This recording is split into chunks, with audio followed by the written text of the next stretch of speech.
Chapter 64.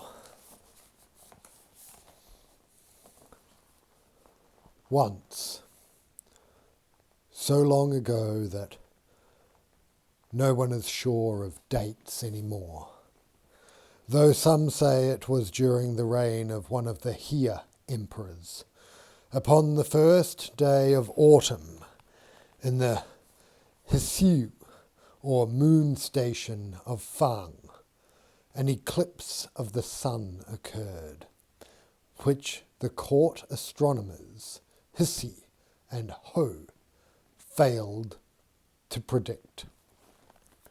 Not just predict accurately, but predict at all. Instead of diligently observing the heavens and doing the calculations, they had been spending most of their time roistering into town at late hours, abusing wine, drunkenly pursuing notorious courtesans, not all of whom were women, falling into public latrines and losing great portions of their royal stipends to all sorts of thieves, from adventuresses to gaming table bullies, until one strangely lit noontide, clogged and neuralgic, weaving their way back to their quarters in the palace, they notice something about the shadows of the trees. The sunlight that is able to pass clear of the leaves and strike the roadway, instead of the usual more or less round dots amid a general shade, presents instead a mindlessly repeated spill of identical crescents, each growing imperceptibly narrower and sharper as the stupefied philosophers watch, slowly realizing that they are seeing the moon moving onto the disk of the sun, carpeting the ground by the blary, shimmering tens of thousands, as far in every direction as they can see. "We may be in trouble," says Ho. "Thanks for doing the brain work on that." They hurry on in the livid, decadent noon, stepping among the slow-stirring bright lacework, their faces averted from the event above. Dogs howl all over the city. Chickens stop what they are doing and fall asleep. Babies cry. Pigs briefly acquire the power of speech, saying, "Hush, hush." The light continues to seep away until all individual shadows are dissolved in a general gloom, tense and baleful. Inside the observatory, a great tower of imported Rajputana marble, a winding stairway leads upward to the observing platforms. Hsi and Ho ascend, bickering. "We did the reductions correctly, didn't we? You looked it over, right?" "Well, I didn't check every digit. I assumed that if you were doing your job, I wouldn't have to." At the highest platform they stand, two miniature-robed wastrels, trying not to look into the black rays of totality, whilst, far below, with an eruption of cymbals and fifes, a great voice declares Hsi and Ho henceforth unto eternity enemies of the emperor, and condemns them to death. "For what?" Ho, terrified, squeals at his partner. "What did we do?" "We made the emperor look bad. As a child of heaven, he's supposed to know all about these wonders in advance. There's only an eclipse, only shadows. What harm to the kingdom could result?" Hsi cackles. "As above, So below, eclipses indicate for all to see that something is wrong in the very heart of the state. Though with this emperor, if anything goes amiss, his shoes failing to fit, his luncheon disagreeing with him, whatever it is, he'll blame it upon the eclipse, that is, upon us.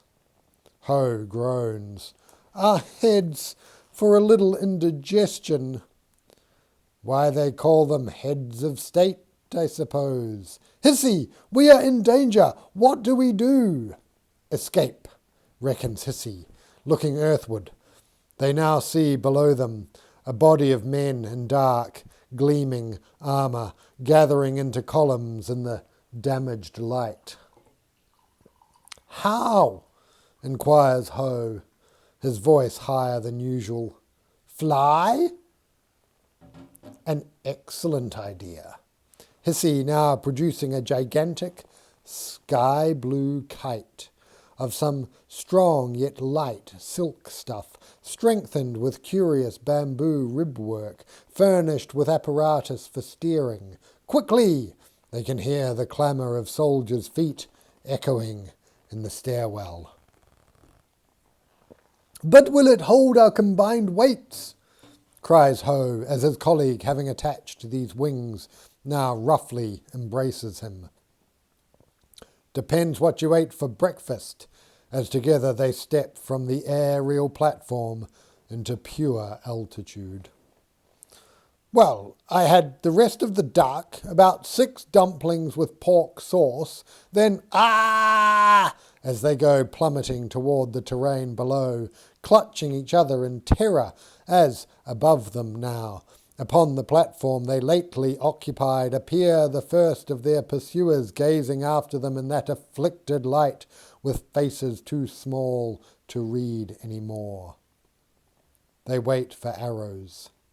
Above stares the black disk of the sun. In the reduced visibility, the astronomers have lost all sense of how fast they're falling. Indeed, have no idea of how far they have already travelled from the palace and their pursuers. It is really only after considerable time has passed, without having smashed into the ground at high speed, that Hissy, the quicker of the pair, grasps that they have been gliding after all. By then the lunar visitor has begun to pass from the sun's face, and the landscape to grow increasingly readable again. Look, Hissy pointing behind Ho. Some army, and on the move. Look at that plume of dust. Where? Ho turns to look. And coming our way too. What do you suppose it is? Wait, it occurs to Hissy. Ho, 'tis us. Elementary optics. If we can see them. Yes, yes. Ho waits. Hissy waits for Ho. At length. Oh, of course, you mean then they can see us too. For this I am risking my life. Why don't I just drop you off here? It would also make my escape that much easier. Suit yourself, of course. And my arms are getting tired. Well, so are mine. Some embrace. All right, then, off you go. Hissy, opening his arms abruptly. Ho clutches wildly back at Hissy, but is already in mid-air, with nothing more to expect in the way of embraces but the wind of his descent.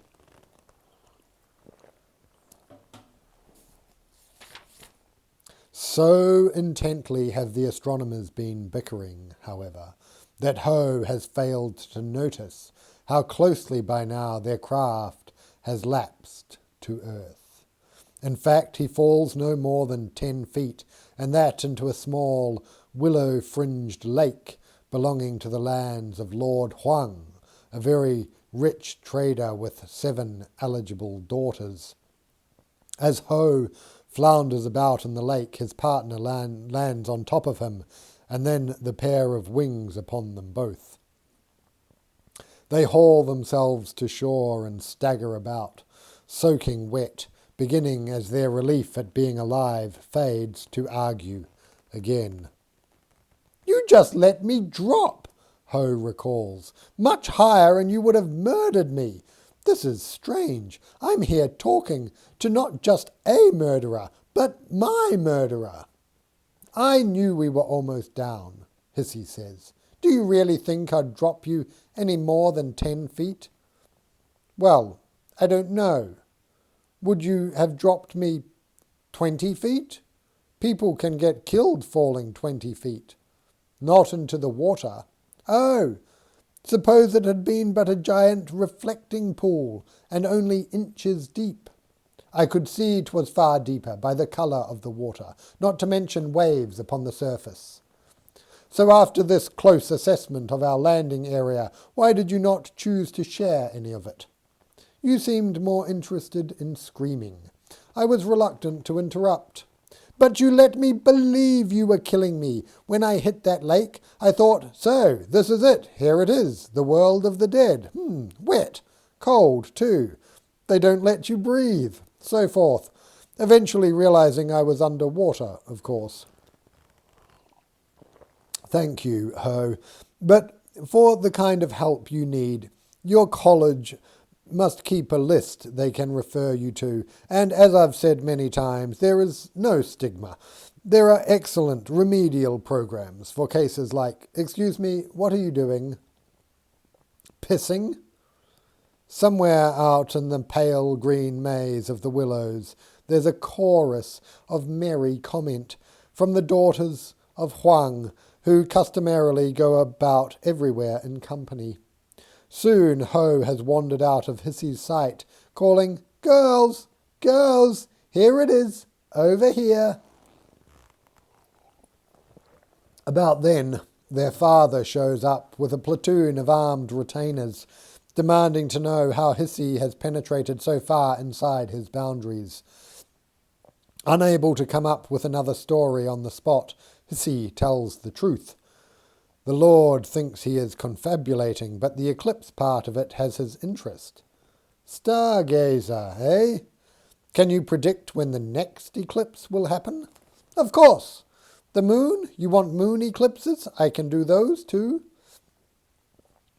"I made more yuan on one deal today than you would ever have seen in your life working for the Emperor. All as the result of your wondrous eclipse.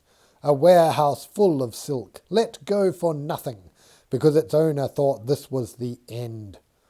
If I'd known beforehand, I could have done more than one deal like that. No wonder the Emperor wants your heads." Reflexively, Hissy grabs his head, as if to assure himself of its continued attachment. Needless to say, this would pay quite well. Same deal for your partner, of course. Where is he, by the way?" This is answered by a slow crescendo of conversation, advancing upon them through the ornamental forest of birches all around. "Keep those swords ready, boys," advises Lord Huang, beginning to betray some annoyance. Out of the trees bursts a dishevelled and uncontrollably giggling Ho, his arm around the eldest of the girls, who is kissing him passionately, whilst her sisters, Aurora and Roseate and Smudged, frolic about them. "Papa, this is Ho, and we wish to be married this instant." "Yes, Papa, oh please," chorus the rest, as Lee gives Ho a push, sending him staggering in her father's direction. Ho's robes are torn. Upon all exposed skin are fingernail scratches. There is green scum from the lake clinging to his hair. He leers in a friendly way at Lord Huang, but isn't sure what to say. "Have we a deal?" mutters the Lord to Hissy, who shrugs. "I see no problem then. Welcome to the Huangs, my boy. Ho, is it?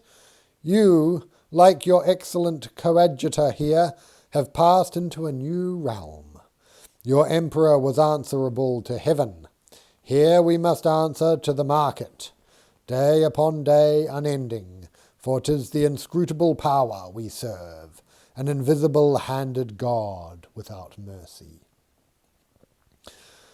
In the weeks and years to follow, Hisi and Ho, ever one step ahead of the emperor's hired blademen, travel far, gain respect, and make fortune upon fortune, not the least of their successes being erotic, at one time and another, in varying combinations too, some of them quite entertaining, with all 7 daughters.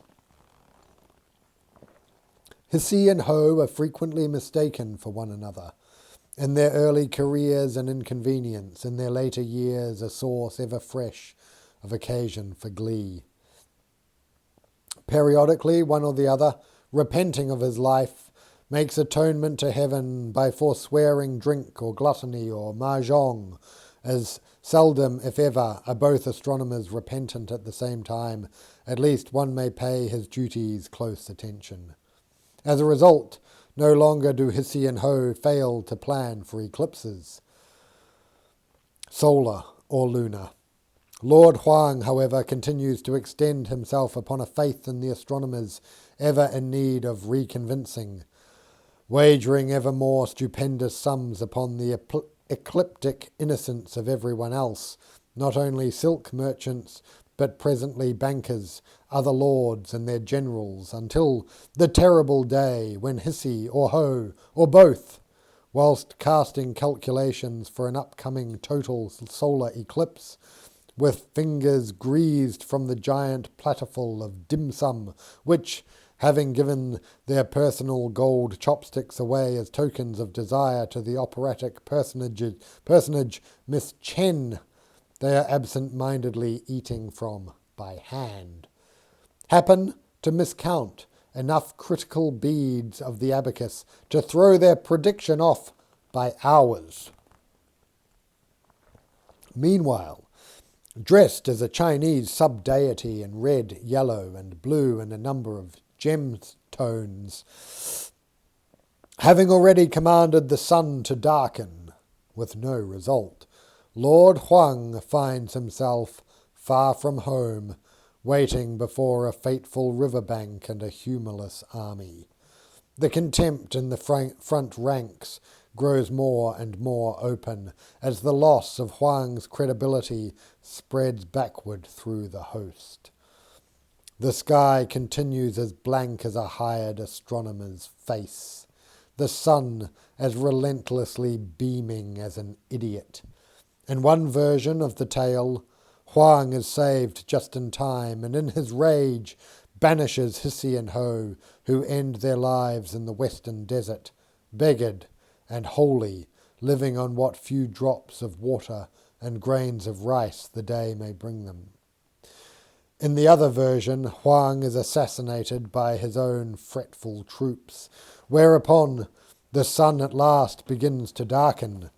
The army is smitten with terror and contrition, and the astronomers, who appear to have been waiting but this moment all their lives, are easily able to take over Huang's lands, fortune, army, and harem of daughters, who, ageless as the Pleiades, which Chinese girls know as the 7 Sisters of Industry, attend the stargazers faithfully till their days be run. End of chapter.